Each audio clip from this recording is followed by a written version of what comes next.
રાજકોટમાં ધાર્મિક સ્થળોના ડિમોલિશન બાદ રાજકારણ ગરમાયું છે। રાજકોટ શહેર કોંગ્રેસે ત્રિકોણબાગ ખાતે ધરણા કર્યા। 8 હનુમાનજી મંદિર સહિત 12 મંદિરોનું ડિમોલિશન કરાયું। ધર્મગુરુઓ કે પછી રહીશો સાથે ચર્ચા વિના જ મંદિર તોડ્યાનો આરોપ છે। મહાનગરપાલિકા કમિશનરને રજૂઆત કરાશે। હિન્દુ મંદિરો તોડવામાં ન આવે તેવી માંગ કરવામાં આવશે।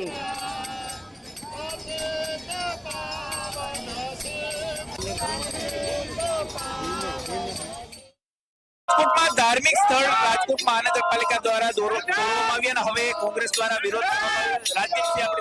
રાજદીપસિંહ, કઈ રીતના જે વિરોધ છે અને શું માંગ છે? ખાસ કરીને કે સ્થાનિક સ્વરાજની ચૂંટણી પૂર્ણ થયા પછી જેમ લૂંટારૂ લોકો દાળ પાડવા આવે એવી રીતે રાજકોટમાં 13 મંદિરોનું ડિમોલેશન અડધી રાતે કરવામાં આવ્યું। ક્યાંય મંદિરોનું ડિમોલેશન કરવું હોય વિકાસના નામે તો ક્યાંક ને ક્યાંક તમારે ધર્મગુરુ સાથે ચર્ચા કરવી જોઈએ, ક્યાંક રહીશો સોસાયટીના રહીશો સાથે ચર્ચા કરવી જોઈએ। આ તો જેવી રીતે ચોરી કરવા આવે એવી રીતે તંત્ર દ્વારા અડધી રાતે ડિમોલેશન કરવામાં આવ્યું। ભારતીય જનતા પાર્ટીની સરકાર રાજકોટ મહાનગરપાલિકામાં છે, ગુજરાતમાં છે, કેન્દ્રમાં પણ છે।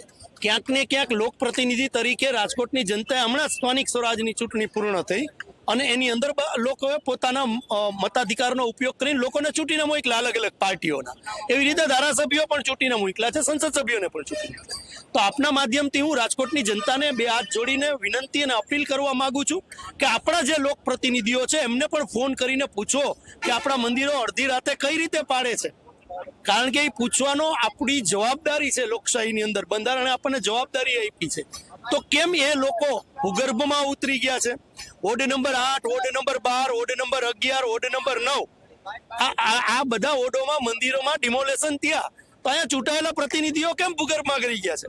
કેમ મત માંગવા જયા ત્યારે તમે આવ્યા હતા તો અત્યારે કેમ લોકોની પડખે જે આસ્થા સાથે આપણે બધા જોડાયેલા છીએ તો એ આસ્થાને વાચા આપવાનું કામ કેમ નથી કરી રહ્યા? બે મોઢાની વાત કરી રહ્યા છે, એને ઉગાડા પાડવાનો સમય આવી ગયો છે। ચોક્કસ જ વસરામભાઈ સાગઠિયા પણ આપણી સાથે, તેમની સાથે પણ વાત કરીશું। વસરામભાઈ, જે રીતના ધાર્મિક સ્થળો પર બુલડોઝર ફેરવવામાં આવ્યો છે, કઈ રીતના જુઓ છો? પહેલા જંગલેશ્વર અને હવે ધાર્મિક સ્થળો રાજકોટમાં નહીં પરંતુ સમગ્ર ગુજરાતમાં અને કેન્દ્રમાં જ્યારે ભાજપની સરકાર છે ત્યારે જેના નામ ઉપર તમે મત લીધા છે કમસે કમ એને તો છોડો, હવે તો શરમ કરો, શરમ। કારણ કે જેના નામે તમે મત લઈને કેન્દ્રમાં, રાજ્યમાં અને સ્થાનિક સ્વરાજમાં બેઠા છો ત્યારે તમારી ફરજ બને છે અહંકાર મૂકી લોકોને વિચારો કરો, લોકોનો સામે જુઓ। કોઈ પણ મંદિરમાં જો નડતું હોય મંદિર તો તેના સોસાયટીના લોકોને બેસાડો, એના ધર્મગુરુઓને બેસાડો, એના મંત્ર સાથે રાખો, પૂજારીને સાથે રાખો અને પછી આ કાર્યક્રમ કરો। હકીકતમાં નથી થતું, ફક્ત ને ફક્ત પોતાની તુમારશાહી વલણ બતાવવા માટે આ કરી રહ્યા છે। ચોક્કસ જ વસરામભાઈ સાગઠિયા અને શહેર કોંગ્રેસ સમિતિ છે કે તેમના દ્વારા અહીં રામધૂન બોલી અને ભારે વિરોધ છે તે કરવામાં આવી રહ્યો છે। સૌથી મહત્વની વાત એ છે કે ધાર્મિક મંદિરો જે તોડવામાં આવ્યા છે તેને લઈ અને રાજકોટની જનતાની અંદર એક રોષ છે તે જોવા મળી રહ્યો છે ને ત્યારે કોંગ્રેસે મ્યુનિસિપલ કમિશનરને રજૂઆત કરી છે અને આગામી સમયમાં ધાર્મિક મંદિરો ઉપર બુલડોઝર ન ફેરવવામાં આવે તેવી માંગ છે તે કરવામાં આવી રહી છે। કેમેરા પર્સન ઉદય પવાર સાથે ગૌરવ દવે, ઝી મીડિયા, રાજકોટ।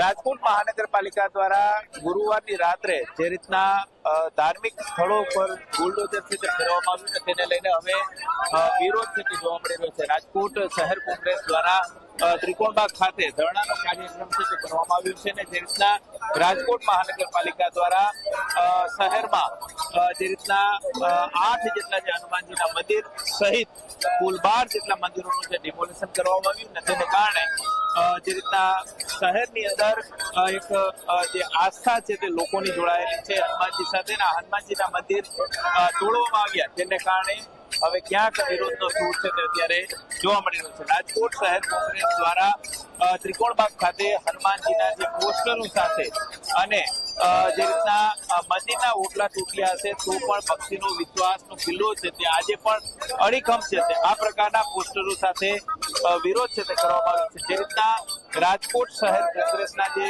નેતાઓ છે તેમના દ્વારા આ વિરોધ કરવામાં આવી રહ્યો છે અને આગામી દિવસોની અંદર હવે કોઈ ધાર્મિક સ્થળો ઉપર બુલડોઝર ન ફરે તે માટે થઈને આ વિરોધ કરતા કોંગ્રેસના નેતા જોવા મળી રહ્યા છે।